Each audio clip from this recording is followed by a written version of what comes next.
Degree of adjectives. Previously, you have learned about adjectives. Today, we will learn about degree of adjectives. Let's see some examples. He has a big car. My house is bigger than yours. Jupiter is the biggest planet in our solar system. Over here, the words like the big, bigger, biggest, which are highlighted in blue, are the examples of positive, comparative, and superlative degrees of adjectives. Now let's discuss what these positive, comparative, and superlative degrees of adjectives are. Adjectives change in form when they show comparison. Degrees of comparison are adjectives that change form and are used to compare one thing or person to another. They are applicable to adjectives and adverbs and not to nouns and verbs. There are always three types of degree of adjectives: positive degree, comparative degree, and superlative degree.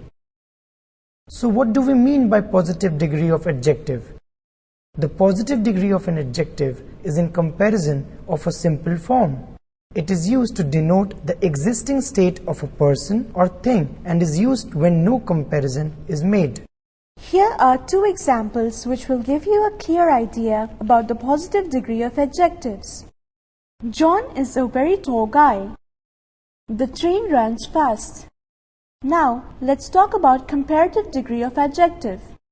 The comparative degree of an adjective denotes the higher degree of the quality than the positive. It is used when two things or two sets of things are compared. Let's see these examples. The cat ran faster than the dog. Fruit is healthier than chocolate. Now, let's discuss about the superlative degree of adjective. The superlative degree conveys the highest quality of a person or a thing. It is used when more than two people or things are compared. Let's see these examples. Lauren is the fastest runner in school. John is the smartest boy in his class. Let's take some more examples of these degrees of adjectives. The Eiffel Tower is a very tall building. Hercules was stronger than any other man.